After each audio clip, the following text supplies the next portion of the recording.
মানে মেকানিজমটো আকাশৰ পৰা পৰে নেকি? কৃত্ৰিম বানৰ মানে যদি মানে সুব্যৱস্থা মেনেজমেণ্ট কৰিব লাগে তেতিয়াহ'লে মেকানিজমটোতো আকাশৰ পৰা পৰা বস্তু নহয়।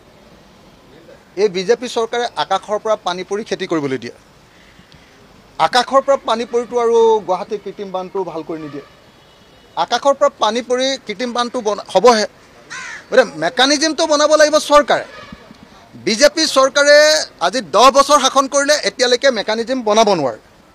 বিজেপি চৰকাৰ ব্যৰ্থ। আৰু আপোনালোকে জানেই যে এই কি বুলি ক'লে নামটো আমাৰ জয়ন্ত মল্ল বৰুৱা। জয়ন্ত মল্ল বৰুৱা হ'ল একেবাৰে ফেক কৰি থকা মিছলীয়া কাম নাইকিয়া ইনএফেক্টিভ মানুহ এটা। গতিকে জয়ন্ত মল্ল বৰুৱাই গুৱাহাটীৰ কৃত্ৰিম বানপানী সমস্যাৰ সমাধান কৰিম বুলি যদি কোনোবাই কয় তেতিয়াহ'লে গছত গৰু উঠা কথা বুলি সেইটো ক'ব লাগিব। আৰু আমাৰ গাঁৱৰ ভাষাত এটা কথা আছে নহয়, হুলুঙাৰে কাণ খজোৱা বুলি। হুলুঙা মাৰিত যে কঠীয়া আনে যায়, হুলুঙা মাৰিত যে কঠীয়া আনে, সেই কঠীয়া অনা মাৰিডালেৰে বাৰু কাণ খজুৱাব পাৰে নেকি? আৰু জয়ন্ত মল্ল বৰুৱাই আপোনাৰ গুৱাহাটীৰ বানপানী সমস্যাৰ সমাধান কৰিব আৰু হুলুঙাৰে কাণ খজুৱাব, গছত গৰু উঠা কথা এইটোৱে হ'ল। গতিকে জয়ন্ত মল্ল বৰুৱা বোলা এই মানুহটো অকল এনেই 2 টকা 1 টকা কমিশ্যন খাবৰ কাৰণে জন্ম হৈছে। এই মানুহটোৱে অসমৰ কাৰণে কাম কৰিবলৈ জন্ম হোৱা নাই নহয়।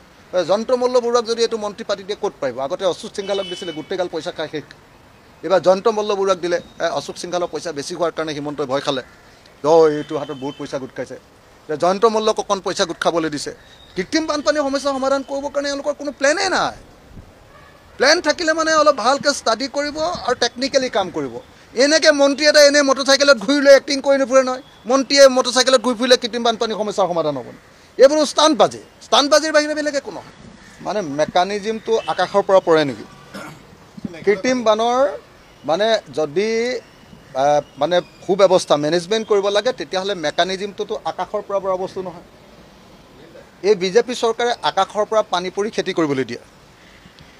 আকাশৰ পৰা পানী পৰিটো আৰু গুৱাহাটীৰ কৃত্ৰিম বানটো ভাল কৰি নিদিয়ে।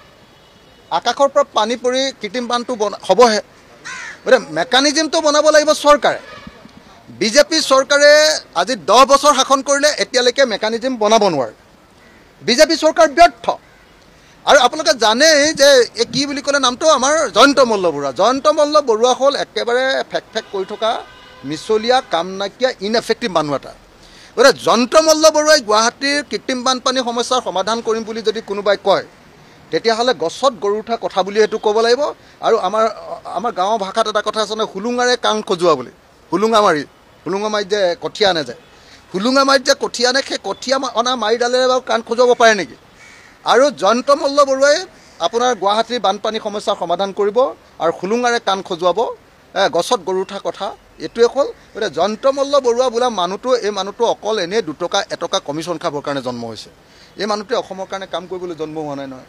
জয়ন্ত মল্ল বৰুৱাক যদি এইটো মন্ত্ৰী পাতি দিয়ে ক'ত পাৰিব? আগতে অশোক সিংঘালক দিছিলে, গোটেইগাল পইচা খাই শেষ। এইবাৰ জয়ন্ত মল্ল বৰুৱাক দিলে, অশোক সিংঘালৰ পইচা বেছি হোৱাৰ কাৰণে হিমন্তই ভয় খালে, এইটো হাতত বহুত পইচা গোট খাইছে। জয়ন্ত মল্লক অকণ পইচা গোট খাবলৈ দিছে। কৃত্ৰিম বানপানীৰ সমস্যা সমাধান কৰিবৰ কাৰণে এওঁলোকৰ কোনো প্লেনেই নাই। প্লেন থাকিলে মানে অলপ ভালকৈ ষ্টাডি কৰিব আৰু টেকনিকেলি কাম কৰিব। এনেকৈ মন্ত্ৰী এটা এনেই মটৰচাইকেলত ঘূৰি লৈ এক্টিং কৰি নুফুৰে নহয়। মন্ত্ৰীয়ে মটৰচাইকেলত ঘূৰি ফুৰিলে কৃত্ৰিম বানপানীৰ সমস্যাৰ সমাধান হ'ব। এইবোৰ ষ্টাণ্টবাজিৰ বাহিৰে বেলেগ একো নহয়।